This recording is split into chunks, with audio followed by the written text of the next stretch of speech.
Hey guys, we're going to go ahead and do chapter 6. This is going to be the last reading before spring break, which is next week.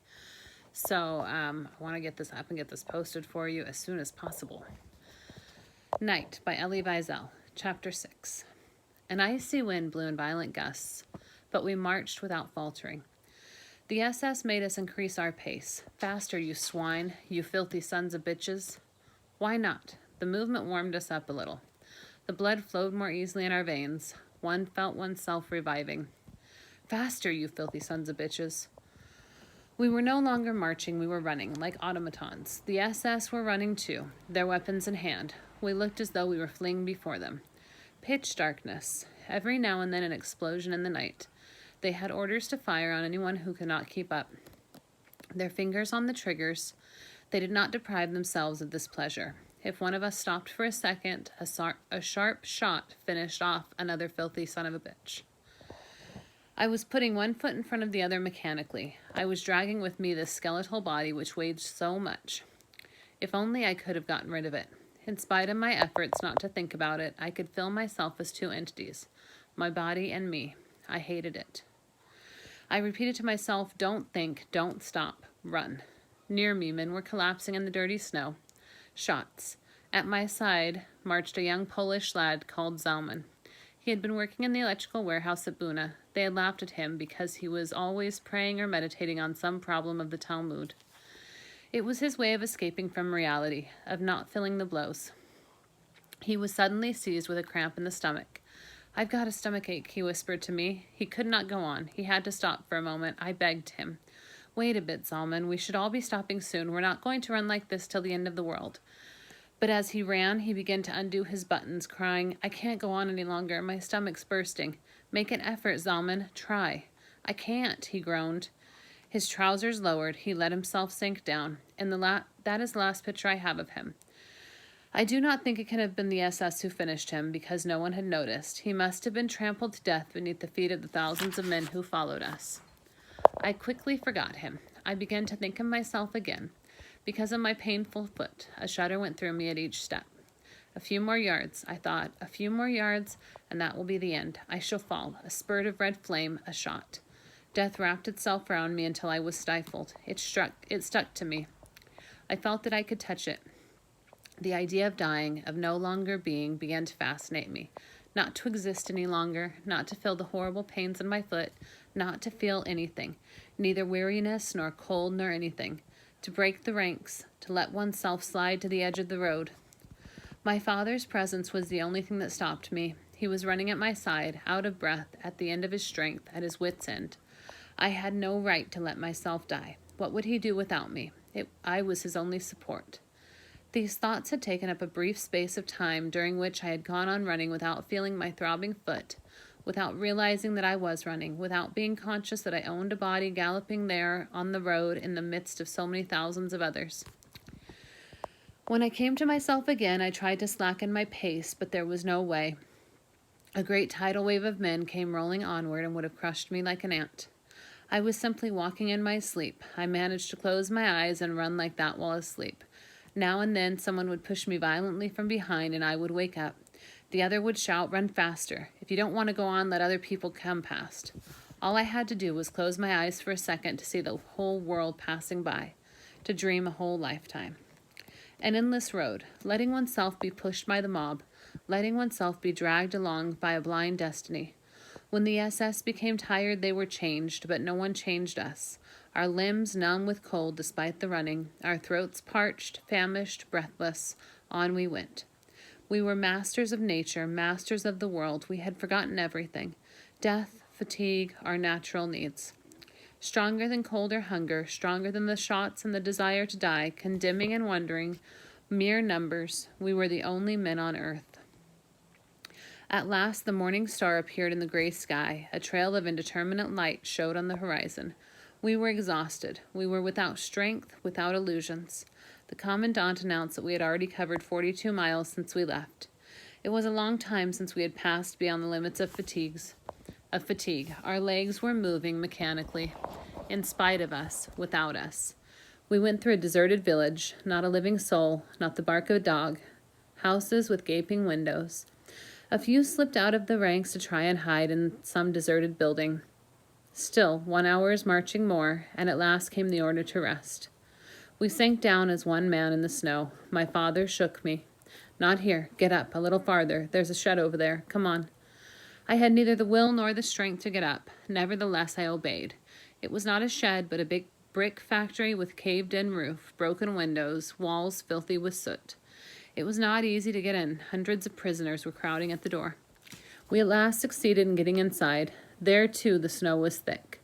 I let myself sink down. It was only then that I really felt my weariness.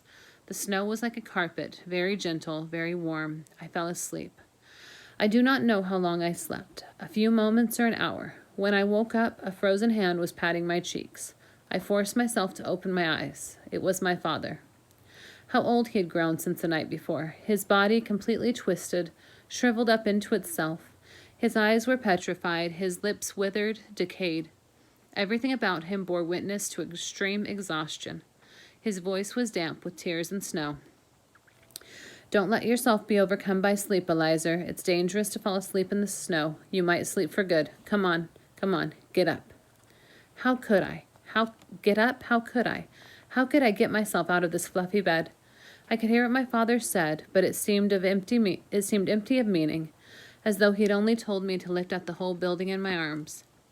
Come on, son, come on.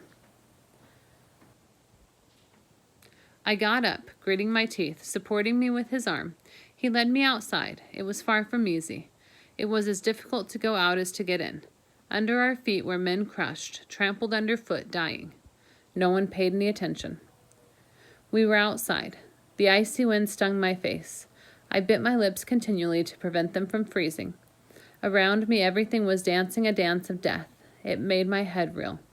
I was walking in a cemetery among stiffened corpses, logs of wood. Not a cry of distress, not a groan, nothing but a mass agony in silence. No one asked anyone for help. You died because you had to die. There was no fuss. In every stiffened corpse I saw myself, and soon I should not even see them. I should be one of them, a matter of hours. Come on, Father, let's go back to the shed. He did not answer. He was not looking at the dead. Come on, Father, it's better over there. You can lie down a bit, one after the other. I'll watch over you, and then you can watch over me. We won't let each other fall asleep. We'll look after each other. He agreed. Trampling over living bodies and corpses, we managed to re-enter the shed. Here we let ourselves sink down. Don't be afraid, son. Sleep. You can sleep. I'll look after you myself. No, you first, Father. Go to sleep. He refused. I lay down and tried to force myself to sleep, to doze a little, but in vain. God knows what I would not have given for a few moments of sleep. But deep down, I felt that sleep would mean to die, and something within me revolted against this death. All around me, death was moving in, silently, without violence. It would seize upon some sleeping being, enter into him, and consume him bit by bit. Next to me, there was someone trying to wake up his neighbor, his brother, perhaps, or a friend. In vain. Discouraged in this attempt, the man lay down in his turn, next to the corpse, and slept too. Who was there to wake him up? Stretching out an arm, I touched him. Wake up. You mustn't sleep here. He half opened his eyes. No advice, he said in a faint voice. I'm tired. Leave me alone. Leave me. My father, too, was gently dozing. I could not see his eyes. His cap had fallen over his face. Wake up, I whispered in his ear. He started up. He started up. He sat up and looked around him, bewildered, stupefied, a bereaved stare. He stared all around him in a circle as though he had suddenly decided to draw up an inventory of his universe, to find out exactly where he was, in what place, and why. Then he smiled. I shall always remember that smile. From which world did it come? The snow continued to fall in thick flakes over the corpses. The door of the shed opened. An old man appeared, his mustache covered with frost, his lips blue with the cold. It was Rabbi Elihu, a rabbi of a small Polish community. He was a very good man, well loved by everyone in the camp, even the capos and the heads of the block. Despite the trials and privations, his face still shone with his inner purity. He was the only rabbi who was always addressed as Rabbi Abuna. He was like one of the old prophets, always in the midst of his people to comfort them. And, strangely, his words of comfort never provoked rebellion. They really brought peace. He came into the shed, and his eyes, brighter than ever, seemed to look for someone. Perhaps someone has seen my son somewhere. He had lost his son in the crowd. He had looked in vain among the dying. Then he had scratched up the snow to find his corpse, without result. For 3 years they had stuck together, always near each other, for suffering, for blows, for the ration of bread, for prayer. 3 years from camp to camp, from selection to selection. And now, when the end seemed near, fate had separated them. Finding himself near me, Rabbi Elihu whispered, "It happened on the road. We lost sight of one another during the journey. I had stayed a little to the rear of the column. I hadn't any strength left for running, and my son didn't notice. That's all I know. Where has he disappeared? Where can I find him? Perhaps you've seen him somewhere." "No, Rabbi Eliyahu, I haven't seen him." He left then as he had come, like a wind-swept shadow. He had already passed through the door when I suddenly remembered seeing his son running by my side. I had forgotten that, and I didn't tell Rabbi Eliyahu. Then I remembered something else. His son had seen him losing ground, limping, staggering back to the rear of the column. He had seen him, and he'd continued to run out in front, letting the distance between them grow greater. A terrible thought loomed in my mind. He had wanted to get rid of his father. He had felt that his father was growing weak. He had believed that the end was near and had sought the separation in order to get rid of the burden, to free himself from an encumbrance which could lessen his own chances of survival. I had done well to forget that, and I was glad that Rabbi Eliyahu should continue to look for his beloved son. And, in spite of myself, a prayer rose in my heart to that God who I no longer believed in. My God, Lord of the universe, give me strength never to do what Rabbi Eliyahu's son had done. Shouts rose outside in the yard, where the darkness had fallen. The SS ordered the ranks to form up. The march began again. The dead stayed in the yard under the snow, like faithful guards assassinated without burial. No one had said a prayer for the dead over them. Sons abandoned their fathers, remained without a tear. On the way it snowed endlessly. We were marching more slowly. The guards themselves seemed tired. My wounded foot no longer hurt me. It must have been completely frozen. The foot was lost to me. It had detached itself from my body like the wheel of a car. Too bad. I should have to resign myself. I could live with only one leg. The main thing was not to think about it. Above all, not at this moment. Leave thoughts for later. Our march had lost all semblance of discipline. We went as we wanted, as we could. We heard no more shots. Our guards must have been tired. But death scarcely needed any help from them. The cold was consciously doing its work. At every step, someone fell and suffered no more. From time to time, SS officers on motorcycles would go down the length of the column to try to shake us out of our growing apathy. "Keep going, we're getting there. Courage, only a few more hours. We're reaching Glowitz." These words of encouragement, even though they came from the mouths of our assassins, did us a great deal of good. No one wanted to give up now, just before the end, so near to the goal. Our eyes searched the horizon for the barbed wire of Glowitz. Our only desire was to reach it as quickly as possible. The night had now set in. The snow had ceased to fall. We walked for several more hours before arriving. We did not notice camp until we were just in front of the gate. Some capos rapidly installed us in the barracks. We pushed and jostled one another as if we were the supreme refuge, the gateway to life. We walked over pain-racked bodies. We trod on wounded faces. No cries, a few groans. My father and I were ourselves thrown to the ground by the rolling tide. Beneath our feet, someone let out a rattling cry. "You're crushing me, mercy." A voice that was not unknown to me. "You're crushing me, mercy, mercy." The same faint voice, the same rattle, heard somewhere before. The voice had spoken to me one day. Where? When? Years ago? No, it could have only been at the camp. Mercy. I felt that I was crushing him. I was stopping his breath. I wanted to get up. I struggled to disengage myself so that he could breathe. But I was crushed myself beneath the weight of other bodies. I could hardly breathe. I dug my nails into unknown faces. I was biting all round me in order to get air. No one cried out. Suddenly I remembered. Juliek, the boy from Warsaw who played the violin in the band at Buna. "Juliek, is it you?" "Eliezer." "The 25 strokes of the whip." "Yes, I remember." He was silent. A long moment elapsed. "Juliet, can you hear me, Juliet?" "Yes," he said in a feeble voice. "What do you want?" He was not dead. "How do you feel, Juliet?" I asked, less to know the answer than to hear that he could speak, that he was alive. All right, Eliza, I'm getting on all right. Hardly any air. Worn out. My feet are swollen. It's good to rest, but my violin. I thought he had gone out of his mind. What use was a violin here? What, your violin? He gasped. I'm afraid that they'll break my violin. I've brought it with me. I could not answer him. Someone was lying full length on top of me, covering my face. I was unable to breathe, though through either my mouth or my nose. Sweat beaded my brow, ran down my spine. This was the end of the road, a silent death, suffocation. No way of crying out, of calling for help. I tried to get rid of my invisible assassin. My whole will to live was centered in my nails. I scratched. I battled for a mouthful of air. I tore at decaying flesh which did not respond. I could not free myself from this mass weighing down my chest. Was it a dead man I was struggling against? Who knows? I shall never know. All I can say is that I won. I succeeded in digging a hole through this wall of dying people, a little hole through which I could drink a small quantity of air. Father, how are you? I asked as soon as I could utter a word. I knew he could not be far from me. Well, answered a distant voice, which seemed to come from another world. I tried to sleep. He tried to sleep.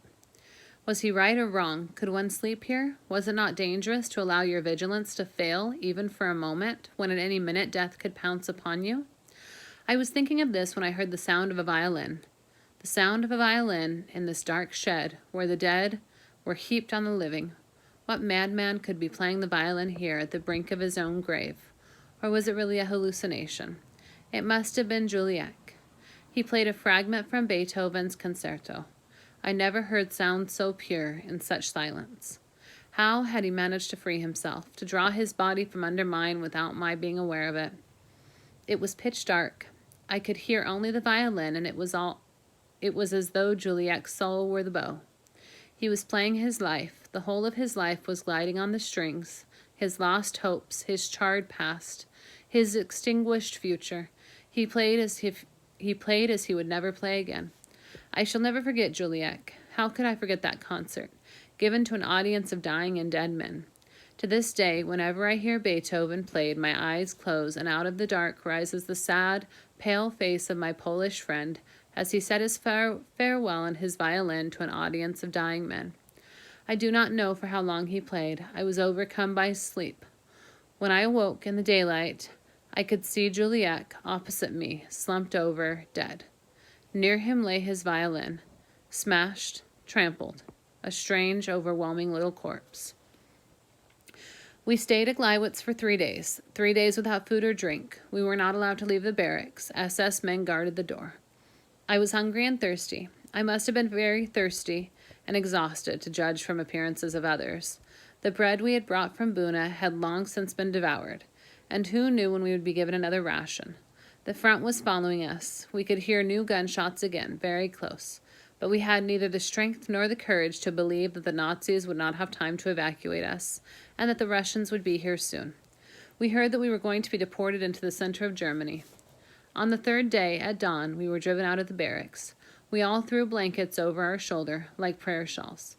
We were directed toward a gate which divided the camp into 2. A group of SS officers were standing there. A rumor ran through our ranks. A selection. The SS officers did the selecting. The weak to the left, and those who could walk well to the right. My father was sent to the left. I ran after him. An SS officer shouted at my back, "Come back here." I slipped in among the others. Several SS rushed to bring me back, creating such confusion that many of the people from the left were able to come back to the right, and among them my father and myself. However, there were some shots and some dead.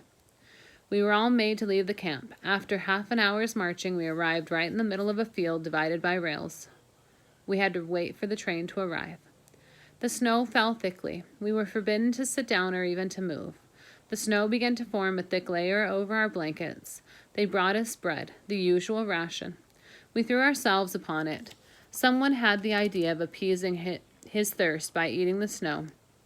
Soon others were imitating him, and we were not allowed to bend down. Everyone took out his spoon and ate the accumulated snow off his neighbor's back. A mouthful of bread and a spoonful of snow. The SS who were watching laughed at the spectacle. Hours went by. Our eyes grew weary of scouring the horizon for the liberating train. It did not arrive until much later in the evening, an infinitely long train composed of cattle wagons with no roofs. The SS pushed us in, 100 to a carriage. We were so thin. Our embarkation completed, the envoy set out. Okay, guys, so we only have a couple chapters left. We'll work on those after spring break, and watch Google Classroom for updates, okay?